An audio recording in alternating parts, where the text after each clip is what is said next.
సంవత్సరాల తరబడి ఎన్ని మందులు వాడినా మీ మోకాల నొప్పులు తగ్గట్లేదా? ప్రాణ పెయిన్ క్లినిక్ లో అత్యాధునిక చికిత్స. హలో ఎంఎన్ కశ్యప్ గారు. హలో నాగరాజ్ గారు. ఏదో ఒక తెలియని ఎనర్జీ అయితే వస్తుంది కశ్యప్ గారు, నిజం. ఎందుకంటే చాలా వీడియోస్ మనం చేస్తూ ఉంటాము, సబ్జెక్ట్లోకి ఇన్వాల్వ్ అయిపోతూ ఉంటాము. ఇన్వాల్వ్ అయ్యే ప్రాసెస్లోనే తెలియకుండా ఒక ఎనర్జీ వస్తుంది. అండ్ మీరు కలిసి అలా షూట్ స్టార్ట్ చేసేటప్పుడే తెలియని ఒక పాజిటివ్ వైబ్స్ కలుగుతాయి అనమాట. Thank you for sharing energy. It's mutual అండి. మనం మన చుట్టుపక్కల చాలా మందిని చూస్తూ ఉంటామండి. ఒక్కొక్కరు ఒక్కొక్క లోపంతో పడతారు.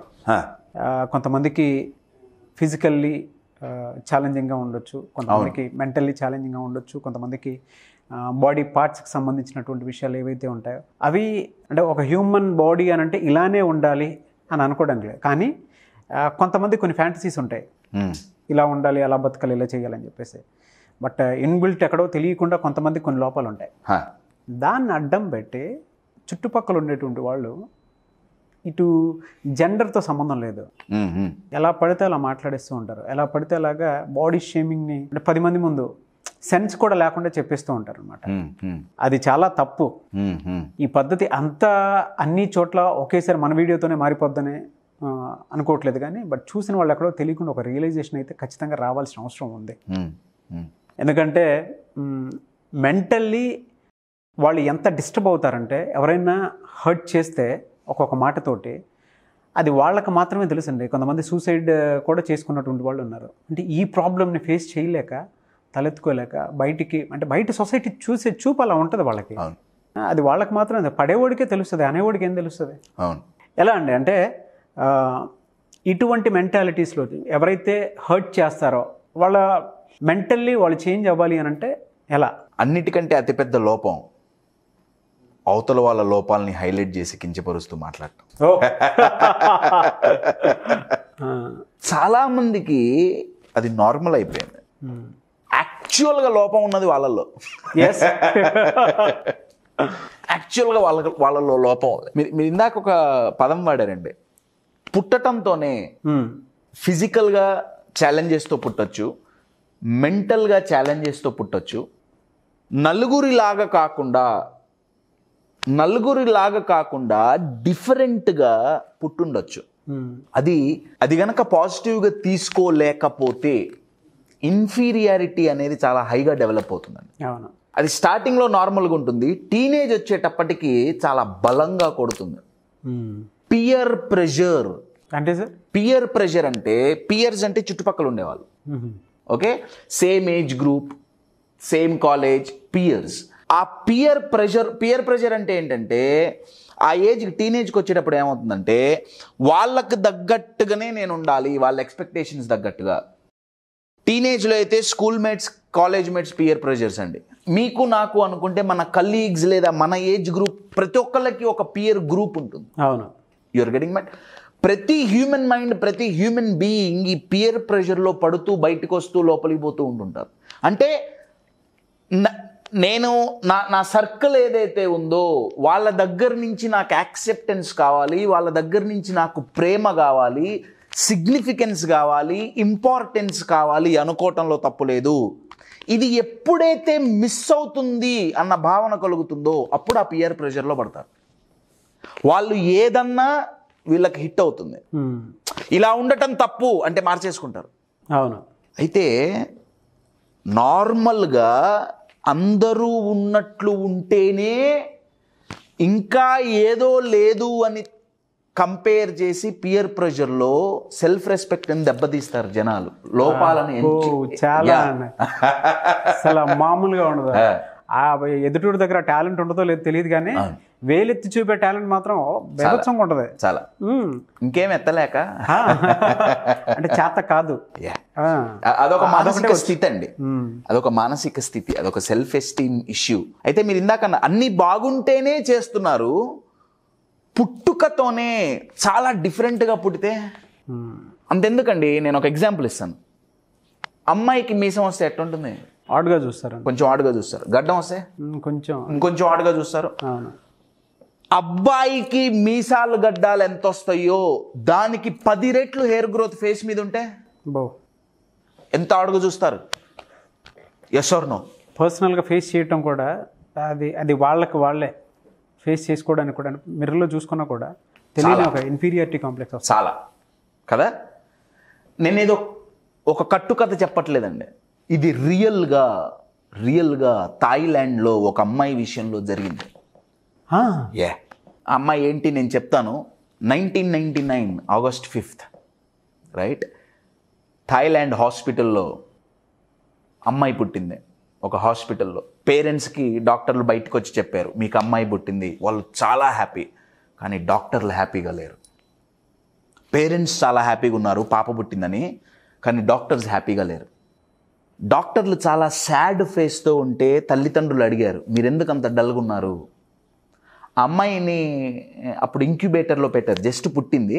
సో ఆ ఎన్విరాన్మెంట్ కోసం ఇంక్యుబేటర్లో పెట్టి దూరం నుంచి చూపించారు. దూరం నుంచి పుట్టిన పాపని చూసి హార్ట్ బ్రేక్ అయింది తల్లికి తండ్రికి. ఎందుకంటే ఆ అమ్మాయికి one of the rarest challenge. ఇది ఎంత రేర్ అంటే అండి, పురాతన కాలం నుంచి మిడిల్ ఏజ్ నుంచి అండి ఇప్పటి వరకు నోట్ చేయబడిన కేసులు ఎన్నో తెలుసా? 50 మాత్రమే. అంటే కొన్ని వేల సంవత్సరాల నుంచి ఇప్పటి వరకు ఆ సిండ్రోమ్తో పుట్టిన వాళ్ళు 50 మంది మాత్రమే. అంటే అంత రేరెస్ట్ డిసీజ్. కశ్యప్ ఏంటి ఈ రేరెస్ట్ డిసీజ్ ఏంటి? ఆ అమ్మాయికి ఏమైంది? ఆ అమ్మాయికి ఏమైందో నేను చెప్పటం కంటే మీరు చూడండి తెలుస్తుంది ఆ అమ్మాయికి ఏమైందో. మీకు స్క్రీన్ మీద ఇప్పుడు ఆ అమ్మాయి ఫోటో వస్తుంది. ఆ అమ్మాయి పేరు నాట్ సాసుఫాన్, థాయిలాండ్. నాటీ అనేది ఆ అమ్మాయి ముద్దు పేరు, సాసుఫాన్ అనేది ఆ అమ్మాయి పేరు. ఈ అమ్మాయి మొహం చూస్తే ఫస్ట్ ఆఫ్ ఆల్ అమ్మాయా అబ్బాయా గుర్తుపట్టడం కష్టం. ఇప్పటికీ ఆ అమ్మాయి అంతే ఉంది. కళ్ళు కొంచెం ముక్కు పెదాలు తప్ప ఇంకేమీ మొహం మీద కనపడదు. మీరు అబ్జర్వ్ చేసి చూస్తే మొత్తం హెయిరే. ఆ సిండ్రోమ్ వల్ల టూ మచ్ ఆఫ్ ర్యాపిడ్ పుట్టడంతోనే హెయిర్తో పుట్టిందండి. జుగుత్సాకరంగా ఉంది వెంటనే కూడా. ఎంత భయంకరం కదండి. చాలా. ఆ అమ్మాయి ఇప్పుడు రోజు షేవ్ చేసుకుంటుంది. విదిన్ 24 hours 30 hours మళ్ళీ అంతే హెయిర్ గ్రోత్ వస్తుంది. Oh my God. దీనికి మందు లేదు. అమ్మాయిని ఏమని పిలిచేవాళ్ళో తెలుసా? ఆ అమ్మాయికి 2 పేర్లు పెట్టి పిలిచింది సొసైటీ. ఒకటి వూల్ఫ్ గర్ల్. వూల్ఫ్ గర్ల్ అంటే చూడటానికి నువ్వు తోడేల్లాగున్నావు. ఈ అమ్మాయి తోడేల్లాగుందా? ఆ మాటలు అన్న వాళ్ళు నిజంగా తోడేళ్ళ మాటలు అన్న వాళ్ళే. అబ్సల్యూట్లీ. 2 పేర్లండి, ఒకటి వూల్ఫ్ గర్ల్, ఇంకోటి మంకీ గర్ల్ అని పిలిచేవాళ్ళు.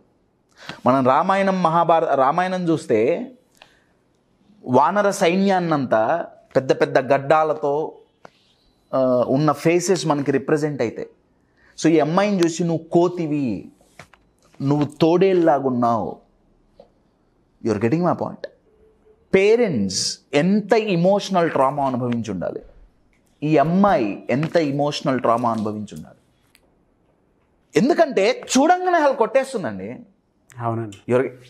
ఇప్పుడు మీరు అన్నట్లేదో ఫిజికల్గా ఒక లోపం ఉంది, లేకపోతే mentally challenging, right? It takes time అండి. దిస్ ఈజ్ చూడంగానే యువర్ గెటింగ్ ఇట్. అయితే ఆ అమ్మాయి ఇప్పుడు రేంజ్ ఏంటంటే ఆ అమ్మాయికి గిన్నీస్ బుక్ ఆఫ్ వరల్డ్ రికార్డ్లో ప్లేస్ ఇచ్చారు. ఏమని ఇచ్చారు తెలుసా? మోస్ట్ హెయిరియెస్ట్ గర్ల్ అని టైటిల్ ఇచ్చారు ఆ అమ్మాయికి. ఆ అమ్మాయి అంది టీనేజర్ అండి, 1999 బోర్న్. ఇప్పుడు 22 ఏళ్ళు వచ్చి ఉంటాయి, 22-23, రైట్? ఆ అమ్మాయికి టీనేజ్లో ఉన్నప్పుడే Guinness book of world record ఇస్తే అప్పుడు ఆ అమ్మాయి గురించి జనాలకు తెలిసింది thanks to Guinness book of world records. దాన్ని ఒక స్పెషాలిటీగా రికగ్నైజ్ చేసి ఆ అమ్మాయి సెల్ఫ్ ఎస్టీమ్ కాపాడింది ఆ అవార్డ్. ఆ అమ్మాయిని అప్పుడు ఇంటర్వ్యూ చేయడానికి వెళ్తే అడిగితే నువ్వు ఎట్ట తట్టుకున్నావు, నువ్వు అసలు ఇవన్నీ ఎట్లా ఫేస్ చేసావు? ఆ అమ్మాయి చాలా పవర్ఫుల్ సెంటెన్స్ చెప్పిందండి. ఆ అమ్మాయి ఏమందంటే ఈ హెయిర్ గ్రోత్ ఏదైతే ఉందో అదంతా చాలామంది ఏమనుకున్నారంటే లోపం అనుకున్నారు. నేనేమన్నా అంటే అది నా యూనిక్నెస్, అది నా లోపం కాదు. వెరీ పవర్ఫుల్ అండి. ఎందుకంటే ఇది నాలో లోపం అని మనం ఎప్పుడైతే కన్సిడర్ చేస్తామో అప్పుడు మనకు ఆ ఇన్ఫీరియారిటీ వచ్చేస్తుంది. ఎందుకంటే దీన్ని మార్చలేమండి.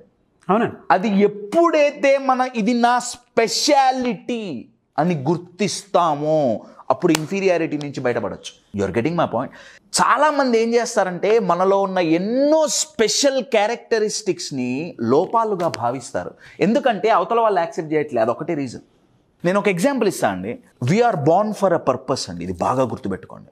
నేను ఒక పర్పస్తో పుట్టాను అని గనక మనకు గుర్తుంటే మనకెప్పుడు ఇన్ఫీరియారిటీ రాదు, పియర్ ప్రెషర్లో పడం. I will give you an example అండి. ఈ ఎగ్జాంపుల్ని సైకాలజీ పర్స్పెక్టివ్లో అర్థం చేసుకోవడానికి మీరు ఎఫర్ట్స్ పెట్టండి. ప్రపంచంలోనే అతిపెద్ద rain forest Amazon rain forest. ప్రపంచంలోనే అతిపెద్ద rain forest Amazon rain forest. ఆ ఫారెస్ట్ మొత్తం లోపలికి కూడా పోలేం. ఆ ఫారెస్ట్ ప్రాస్పరస్గా పెరగాలి, ఉండాలి, ఎప్పటి నుంచో ఉంది. ప్రపంచంలోనే అతి పెద్దదండి, ఆలోచించుకోండి. అది ప్రాస్పరస్గా ఉండాలి అంటే దానికి ఫాస్ఫరస్ అనే ఒక కెమికల్ కావాలి. ఏమండి, దీని మీద కొన్ని 100 కోట్లు పెట్టి రీసెర్చ్ చేశారు. అమెజాన్ రెయిన్ ఫారెస్ట్కి ఎవరు మందులు వేసి పెంచుతున్నారు అంత ఫాస్ఫరస్? ఎందుకంటే లోపలికి కొంచెం మాత్రమే ఇప్పటికి ఎక్స్ప్లోర్ చేశారండి, పూర్తిగా లోపలికి పోలే, అంత డెన్స్ ఫారెస్ట్ అది. కొన్ని 100 కోట్లు ఖర్చు పెట్టి కొన్ని సంవత్సరాలు ఎక్స్పెరిమెంట్ చేస్తే తెలిసిందేంటయా అంటే ఈ అమెజాన్ రెయిన్ ఫారెస్ట్కి కావాల్సిన ఫాస్ఫరస్ కొన్ని వేల మైళ్ళ దూరంలో సహారా డెజర్ట్ నుంచి వస్తుంది. సహారా డెజర్ట్ అతిపెద్ద డెజర్ట్ అండి. One of the biggest deserts in the world Sahara డెజర్ట్లో ఉండే ఇసుకలో ఫాస్ఫరస్ చాలా అధికంగా ఉంటుంది.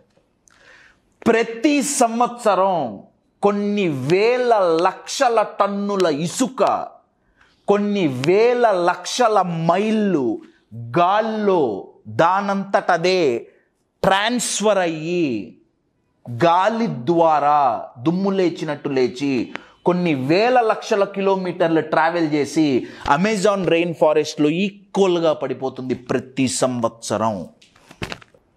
నేను ఇది ఎందుకు చెప్తున్నా అంటే సహారా డెజర్ట్ని ఒక మనిషిగా ఒక నిమిషం భావించండి.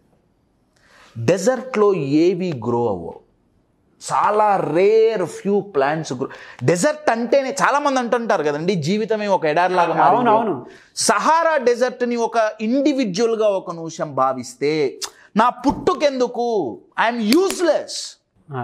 కానీ ప్రపంచంలోనే అతిపెద్ద రెయిన్ ఫారెస్ట్ బతికుండటానికి కారణం ఆ డెజర్ట్. యూఆర్ గెటింగ్ నేను చెప్పే కనెక్షన్ అర్థం అవుతుందా? అవును. My dear friends, we are not useless. మన పుట్టుక ఎప్పుడు యూజ్లెస్ కాదు.